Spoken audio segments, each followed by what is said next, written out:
Breaking news, economic news that is impacting your cost of living this morning. Statistics Canada releasing the latest inflation numbers. They show 2.8% gain year over year for April. Let's bring our senior business correspondent, Peter Armstrong, in. Peter, good morning to you. Good morning, David. So we look at these numbers. Not a surprise given the skyrocketing price of fuel. That's got to be the driver here. It is. And anybody who's taken a bus past a gas station has seen the increase in fuel. What that does, right? When you think about, it's not just what you and I pay at the pump. It's that every company that delivers anything has to pay more for diesel, for jet fuel, for cargo ship fuel, for anything that uses fuel, which is pretty much everything. So StatCan says gasoline prices alone were up 28.6 in April, and that was the big surge here.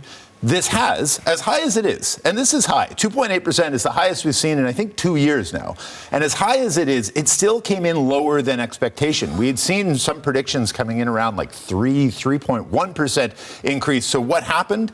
Turns out the core measures that strip out, food and gas, the more volatile stuff, they were able to hold their ground, right around 2%. And what that tells us here is that prices haven't the price increases have largely been contained to the energy sector. We haven't seen them bleed into everything else. As I say, and that word "yet" does a lot of work in that sentence. That the ability of a business to hold the line on prices. That if you're shipping stuff and your increases for cost of shipping and diesel have gone up last month and they go up this month, do you still hold the line and say, well, I can't pass that on to my consumers, at least not yet? But at month 3, at a month 4, do you? That's where we're looking, and that's what we're going to be looking for going forward. But the fact that it hasn't happened yet is the thing that, you probably heard the giant heaving sigh of relief of policymakers across the country when they looked at that. But, if we're looking at a 2.8% year over year on this one, the Strait of Hormuz is still not resolved. That's just it. Is it, are we just going to be looking at higher inflation, or could it still get higher still? It could definitely still get higher still. And remember, as soon as the Strait of Hormuz opens, even if it happens all at once, which it won't, and even if all the production that we saw happening in the Persian Gulf restarted all at once and started flowing again all at once, neither of those things can mathematically or physically be true either.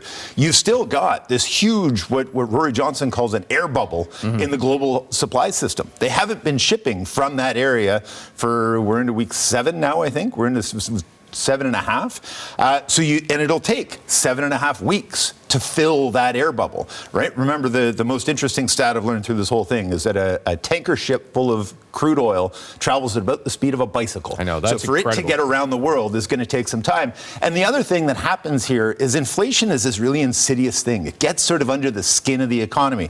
Andrew Grantham from CIBC has a great note this morning giving a good example of this, that if you bought a plane ticket last month, that doesn't show up in the data until you fly. So you'll start to see those increases coming online in the summer when the prices you paid back in April were higher. And so the distortion that sort of comes through that of trying to understand where are we in this actual price increase gets a little bit trickier. And that's why inflation is such a difficult thing, that it really does get under the skin of everything. And if it comes out of that energy sector and into other things, it's really hard to get it back out again. All right, Peter, thanks very much. Yeah, you bet.